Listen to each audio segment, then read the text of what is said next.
حاملہ ہو رہی تھیں، اور حیرت کی بات تھی کہ وہ جیل میں آنے کے کچھ مہینوں بعد ہی حاملہ ہوتی تھیں۔ اس شرمناک راز کا پردہ فاش کرنے کے لیے میں نے اپنی سگی بہن کو قیدی بنا کر جیل میں ڈال دیا، اور ٹھیک 1 مہینے بعد جب سگی بہن کے ساتھ، یہ رات کا تقریباً 7 بجے کا وقت تھا اور میری ڈیوٹی ابھی شروع ہو چکی تھی۔ جیسے ہی میں نے جیل میں قدم رکھا تو ایک جانب سے مجھے ایک لڑکی کے کھانسنے کی آواز آنے لگی۔ ایک دم سے شور سن کر میں تیز تیز قدم اٹھا کر وہاں پر آئی تھی۔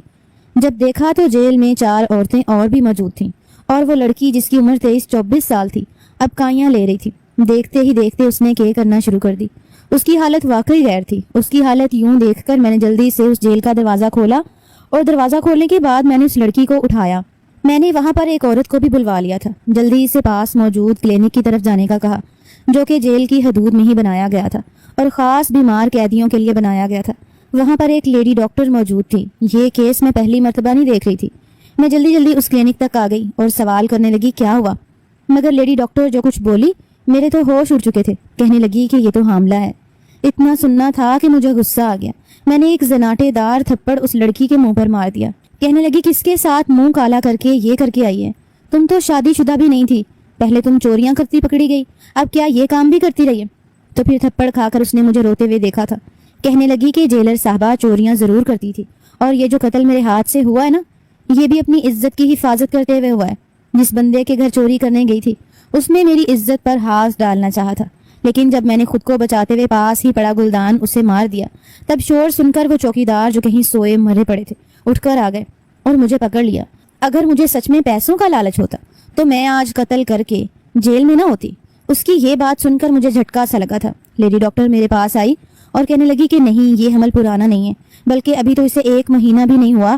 مجھے حیرت ہوئی تھی، یہ لڑکی تو پچھلے 2 مہینے سے یہیں جیل میں تھی، پھر یہ کیسے حاملہ ہو چکی تھی؟ میں اسے دوبارہ جیل میں تو لے آئی تھی، لیکن سمجھ نہیں آ رہا تھا کس کے ساتھ یہ سب کچھ کیا۔ وہ ایک جانب کو سر جھکائے بیٹھی پھوٹ پھوٹ کر رو رہی تھی۔ جب میں اس کے پاس آئی اور اس سے سوال کرنے لگی کہ تم حاملہ کیسے ہو گئی ہو، کچھ تو ہوا ہے تمہارے ساتھ، بتاؤ مجھے ماجرا کیا ہے؟ لیکن وہ خاموش رہی تھی، روئے جا رہی تھی۔ کہنے لگی کہ میں کچھ نہیں بتاؤں گی، جو کچھ ہونا تھا وہ تو ہو ہی چکا ہے۔ بہتر ہے کہ کل آپ پھر مجھے اس ڈاکٹر کے پاس لے کر جائیں اور میرے اس حمل کو ختم کروا دیں۔ نہ جانے کیوں مجھے یقین نہیں آ رہا تھا یہاں جیل میں بند رہ کر بیٹھے بٹھائے کیسے کوئی حاملہ ہو سکتا تھا، لیکن ایک رات جو کچھ میں نے دیکھا، میرے تو پیروں کے نیچے سے زمین نکل چکی تھی، کیونکہ اس جیل میں عورتوں کے ساتھ میرے ہاتھ میں موٹا سخت ڈنڈا تھا۔ میں جیل کی سلاخوں پر مارتی ہوئی جب جیل میں آئی تو ڈری سہمی بیٹھی سبھی خواتین جو یا تو میری برائیاں کر رہی تھیں یا پھر ایک دوسرے کو اپنے جرموں کی داستانیں سنا رہی تھیں، ہڑبڑا کر فوراً سیدھی ہو کر بیٹھ گئیں۔ پورا جیل سلام بی بی جی، سلام بی بی جی، جیلر جی کی آوازوں سے گونج اٹھا تھا۔ میں سب پر ایک نظر ڈالتے ہوئے آگے بڑھی اور جلدی جلدی آ کر اس جیل کے پاس رک گئی جہاں پر آج ایک 18 سالہ لڑکی کو لایا گیا تھا۔ جہاں سب لڑکیاں مجھے سلام کر رہی تھیں وہ مجھے گھور گھور کر دیکھ رہی تھی۔ ایسا لگ رہا تھا جیسے وہ مجھے کچا ہی چبا جائے گی۔ میں چلتی ہوئی اس کے پاس آئی اور ہاتھ میں موجود موٹا ڈنڈا زور سے سلاخوں پر مارا، ٹھیک وہاں پر جہاں پر وہ بیٹھی تھی۔ مگر مجال ہے اس لڑکی نے پلک بھی چپکائی ہو۔ کہنے لگی کہ جیلر میڈم، اور لڑکیاں ڈرتی ہوں گی تجھ سے، مجھ سے یہ توقع مت رکھنا کہ میں تیرے اس موٹے ڈنڈے کو اور تیری وردی کو دیکھ کر ڈروں گی، سمجھی ہے نا؟ میں نے تو اپنے سگے باپ تک کا قتل کر دیا، تم مجھے موت سے اور تشدد سے مت ڈرانا۔ میں بڑی مجبور ہوں۔ میرے دیکھنے پر ہی وہ کیا سے کیا بول رہی تھی۔ غصہ مجھے بھی آیا تھا، لیکن ایک طنزیہ مسکراہٹ اپنے چہرے پر سجا کر میں گھٹنوں کے بل وہیں باہر بیٹھی اس کی آنکھوں میں آنکھیں ڈال کر انتہائی حقارت سے بولی کہ تجھ جیسی کمینی پر تو میں تھوکوں بھی نہ۔ تو میں بھی ایک جانب کو کرسی رکھ کر زرد روشنی کے نیچے بیٹھ گئی اور اس وقت موجود وہاں پر دائیں بائیں جیلوں کو گھور گھور کر دیکھنے لگی۔ میرے بیٹھنے کی دیر تھی کہ ایک مرتبہ پھر خسر پھسر کی آوازیں آنے لگی۔ ایک ایک جیل میں 3 سے 4 عورتیں بھی قید تھیں۔ ابھی میں بیٹھی تھی جب حوالدار چائے کی ٹرے لے کر آیا۔ میرا معمول تھا میں رات 12 بجے کڑک چائے پیتی تھی، آج بھی ایسا ہی کیا تھا۔ چائے پینے کے بعد میں نے کچھ دیر جیل کا راؤنڈ لگایا۔ دھیرے دھیرے ساری لڑکیاں اور عورتیں سو رہی تھیں، لیکن وہ 18 سالہ لڑکی جو ہی مجھے گھور گھور کر دیکھ رہی تھی، مجھے اس پر غصہ آ رہا تھا۔ اس کی آنکھیں تو مجھے گھبرانے پر مجبور کر رہی تھیں۔ یہ لڑکی وہ تھی جس نے اپنے سگے باپ کا قتل کیا تھا، صرف اور صرف اس لیے کہ اس کا باپ اس سے دھندا کرانا چاہتا تھا۔ جب تک اس کی ماں زندہ تھی وہ دھندے کر کے پیسے کما کے لے آتی تھی اور یوں گھر کا خرچ چلتا تھا۔ اس کا باپ جوئے باز تھا، نشہ کرتا تھا، سارا دن گھر میں چارپائیاں توڑتا رہتا۔ جب اس لڑکی کی ماں مر گئی اور گھر میں فاقوں کی نوبت آنے لگی تو اس نے اپنے 18 سالہ بیٹی کو بھی اس دھندے پہ لگانے کا سوچا۔ وہ عزت سے کام کرنا چاہتی تھی، لوگوں کے گھروں میں کام کر کے جو کما کر لاتی وہ پیسے اتنے کم ہوتے کہ اس کے باپ کے نشے کی ضرورت بھی نہ پوری ہو پاتی. اس کا باپ اس پر ہاتھ اٹھاتا, اسے مارتا, اسے گالیاں دیتا, یہاں تک کہ خود اس کا سودا تک کروانے کے لیے تیار ہو گیا. لیکن جب یہ لڑکی اپنے باپ کے ظلم برداشت کرتے کرتے تھک گئی تو اس نے اپنے باپ کو ہی قتل کر ڈالا. ایسی بے دردی سے مارا کہ چیخ چیخ کے اس نے پورا محلہ اکٹھا کر دیا. وہیں ایک شخص نے پولیس کو کال کر دی اور اس لڑکی کو پکڑوا دیا گیا. باپ تو اس کا مر چکا تھا اور یہ اب اپنی ساری زندگی جیل میں گزارنے والی تھی, مگر اس کی اکڑ ایسی تھی کہ مجھے اس پر غصہ آتا تھا. جیل میں ساری عورتیں تھیں پھر بھی میرے ساتھ اکڑ رہی تھی. اس روز میں کچھ دیر کے لیے وہیں کرسی پر ہی بیٹھے بیٹھے سو گئی. جب صبح آنکھ کھلی اور ایک نظر ساری جیلوں پر ڈال کر جانے لگی تو بے ساختہ میری نظر 18 سالہ لڑکی پر پڑ گئی جو سسک سسک کر رو رہی تھی, گھٹنوں میں سر رکھے ہوئے تھی. جب اس نے سر اٹھایا تو میرا وجود لرز کر رہ گیا. ارے اسے کیا ہو گیا تھا؟ یہ تو بڑی شیرنی بن رہی تھی اور اب اس کی حالت ایسی تھی جیسے اس سے زیادہ مظلوم اور کوئی نہیں. اس نے روتے ہوئے مجھ سے رخ پھیر لیا, کہنے لگی کہ کیا دیکھنے آئی ہو؟ آپ میرا تماشا دیکھ رہی ہو؟ تم بھی گندی ہو اور تمہارا پورا ڈپارٹمنٹ بھی گندا ہے. سبھی ایک تھالی میں کھاتے ہو. میرے سامنے بڑی آواز اونچی کر کے چلا رہی تھی, غیرت مند بن رہی تھی. ارے اس جیسی عورت سے تو نہ میری کوئی ذاتی دشمنی تھی نہ ہی میں نے اس کا کچھ بگاڑ رکھا تھا, لیکن آخر وہ ہوتی کون تھی میرے ساتھ بلند آواز میں بات کرنے والی؟ صبح صبح ہی میرا دماغ ایسا گرم ہوا کہ میں نے وہیں پر اس جیل کا دروازہ کھولا اور اندر جا کر اپنے پاس موجود موٹے ڈنڈے سے اسے مارنے لگی. اس کے سر پر, کمر پر, ٹانگوں پر, جہاں جہاں میرا دل کر رہا تھا میں اسے مارے جا رہی تھی اور کہہ رہی تھی کہ اگلی مرتبہ میرے ساتھ زبان لڑانے سے پہلے 100 بار سوچ لینا. تمہارا حلق دبا کر رکھ دوں گی اور مجھ سے کوئی پوچھنے والا بھی نہیں ہے, سمجھی تو؟ میں اسے مار کر ہاتھ جھٹکتی اس جیل سے باہر نکل آئی اور سیدھا اپنے گھر آ گئی. ان دنوں میری رات کی ڈیوٹی تھی. گھر آ کر دماغ میں غصہ ہی بھرا ہوا تھا. نیند میری آنکھوں سے کوسوں دور تھی. زبردستی سونے کے لیے آنکھیں موندی تو میرے موبائل پر انسپیکٹر کی کال آنے لگی. میں نے فون اٹھایا تو کہنے لگا, مس جبین یہ کیا کیا آپ نے؟ اس لڑکی کو کیوں تشدد کا نشانہ بنایا؟ آپ جانتی ہیں اس کی چوٹیں اس قدر زیادہ ہیں کہ اس کی بلیڈنگ شروع ہو چکی ہے جو رکنے کا نام نہیں لے رہی, صرف اور صرف آپ کی وجہ سے. میں تو گھبرا چکی تھی. دیکھا تو میں نے بھی نہیں تھا, بس جہاں اتنی سیلری ضرور تھی اور پھر میری بہن بھی بچوں کو ٹیوشن پڑھاتی تھی جس سے ہمارے گھر کا خرچ اچھے سے چل جاتا تھا. گھر آ کر میں نے غصے سے اپنی بہن کو اس بارے میں بتایا تو وہ مجھے تسلیاں دینے لگی کہ یہ چھوٹی موٹی گھروں سے آنے والی لڑکیاں ایسی ہی ہوتی ہیں, اپنی زندگی میں اتنی تلخیاں دیکھ چکی ہوتی ہیں کہ قتل تک کرنے سے گریز نہیں کرتی. تم اسے منہ مت لگانا, وقت دو, دھیرے دھیرے خود ہی ٹھیک ہو جائے گی.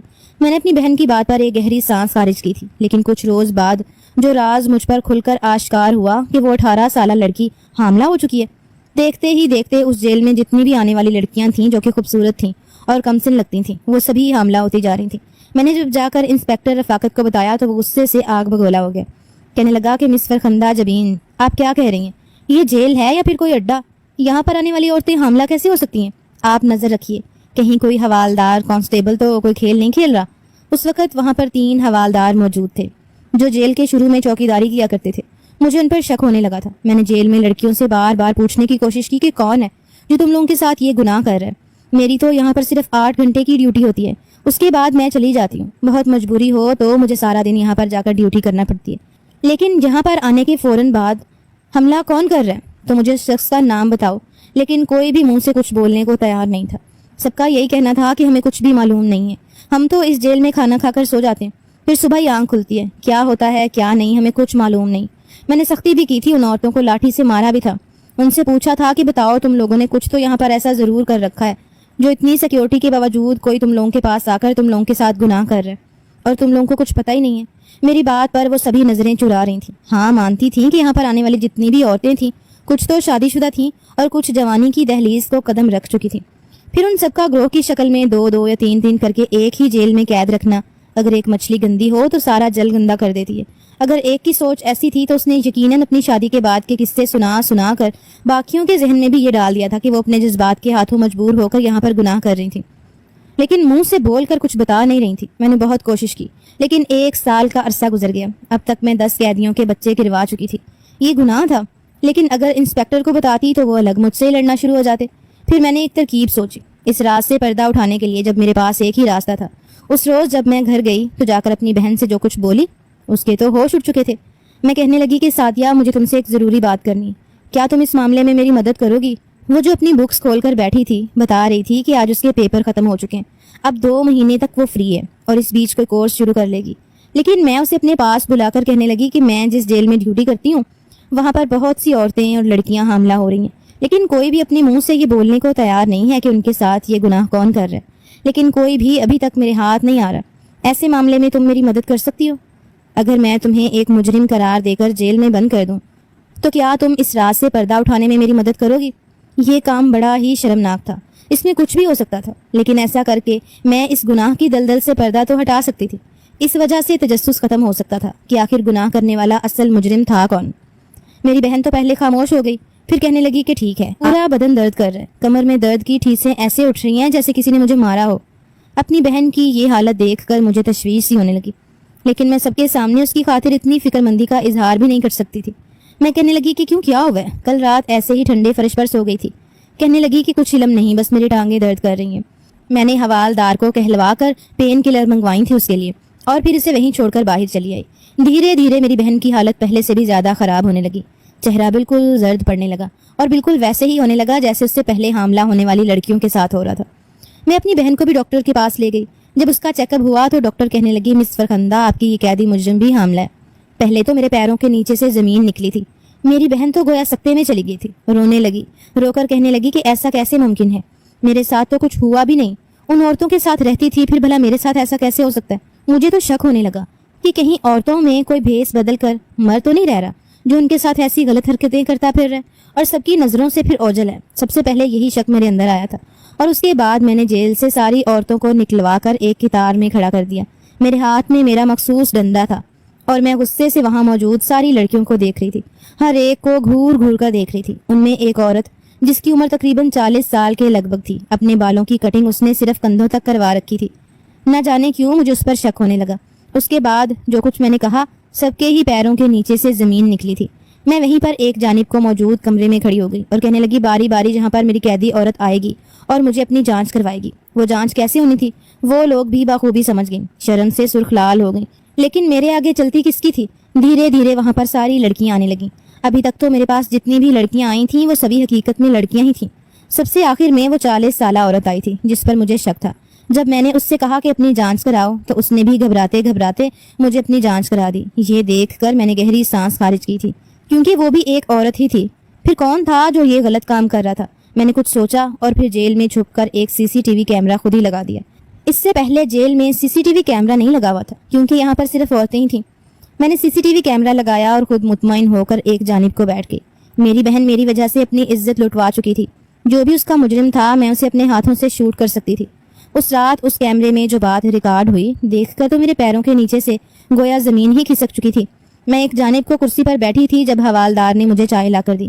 پینے کے بعد مجھے نیند آ گئی۔ ہمیشہ سے ہی مجھے یہ چائے پی کر نیند آ جایا کرتی تھی۔ میں تو یہ سمجھتی تھی کہ شاید ڈیوٹی کر کے تھک گئی ہوں اور رات کے پہر سب کو سوتا دیکھ کر میں بھی سو جاتی ہوں، لیکن جیسے ہی سب سو گئے اور ایک حوالدار دروازے پر دیکھنے کے لیے آیا، دیکھنے کے بعد پھر واپس چلا گیا۔ کچھ دیر بعد جو شخص وہاں پر آیا میرے تو وہم و گمان میں بھی نہیں تھا، وہ تو انسپیکٹر رفاقت تھا، جو جیل میں آیا تھا اور ہر ایک لڑکی کو دیکھنے لگا۔ اس کی نظر ایک مرتبہ پھر اس 18 سالہ لڑکی پر ٹک چکی تھی جس نے اپنے باپ کا قتل کیا تھا۔ اس نے اپنے پاس موجود چابیوں سے اس کا دروازہ کھولا اور پھر اس کے ساتھ گناہ کرنا شروع کر دیا۔ میں اپنی آنکھوں سے وہ سارا منظر اس کیمرے میں دیکھ رہی تھی، لیکن حیرت کی بات تو یہ تھی کہ اس لڑکی کو وہ بری طریقے سے اپنے جنون کا شکار بنا رہا تھا، اس پر اپنی شدتیں لٹا رہا تھا، لیکن وہ لڑکی ٹس سے مس نہیں ہوئی تھی۔ میرے ذہن میں ایک ساتھ کئی دھماکے ہوئے تھے۔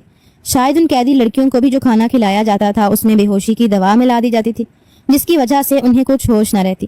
کچھ دیر بعد انسپیکٹر رفاقت وہاں سے جانے لگا اور جانے سے پہلے میرے پاس آ کر رک گیا۔ اس نے میرے ساتھ بھی نازیبا حرکت کی تھی، مجھے غلط طریقے سے چھوا تھا اور پھر وہاں سے چلا گیا۔ مجھے تو کچھ یاد ہی نہیں تھا، نہ ہی محسوس ہوا تھا۔ اس ویڈیو کا دیکھنا تھا کہ میں آنکھ بھگولا ہو گئی۔ میں تو بلا وجہ ہی قیدی عورتوں پر شک کر رہی تھی، سوائے اس 40 سالہ عورت کے، کیونکہ وہ تو ایسی تجربہ کار عورت تھی کہ جیل میں رہ کر خود اپنا آپ انسپیکٹر کو پیش کیا کرتی تھی۔ میں نے وہ ویڈیو SHO کو دکھا دی۔ انہوں نے اس ویڈیو پر فوری نوٹس لیا اور مسٹر رفاقت کو نہ صرف معطل کیا بلکہ جیل میں بھی ڈال دیا۔ اس کی وجہ سے کتنی لڑکیوں کی عزت پر حملہ ہوا تھا۔ جب وہ تھانے سے نکلا تو صرف بنیان اور ٹراؤزر میں نکلا تھا اور ان ساری قیدی عورتوں کو ایک لائن میں کھڑا کر کے کہا گیا کہ اس کو جوتے مارے جائیں۔ اسے جی بھر کے رسوا کیا گیا۔ وہ صرف جیل میں نہیں بلکہ جیل کے باہر بھی کتنی لڑکیوں کی عزت تار تار کرتا رہا تھا۔ اس کی وردی چھین کر اسے ذلیل کرنے کے بعد جیل میں ڈال دیا گیا۔ 20 سال قید بامشقت اس کے نصیب میں آئی تھی۔ حقیقت کو آشکار کرتے ہوئے میں اپنی بہن کو بھی اس کا نشانہ بنا گئی، لیکن بہرحال بہت جلد وہ بھی پولیس ڈپارٹمنٹ میں بطور آفیسر آ گئی اور پھر اس کی شادی ایک جگہ ہو گئی۔ میں نے دوبارہ شادی نہیں کی کیونکہ میرا مرد ذات سے اعتبار اٹھ چکا تھا۔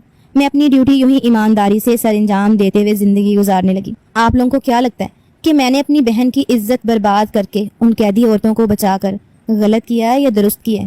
کامنٹ میں اپنی رائے کا اظہار ضرور کیجیے گا۔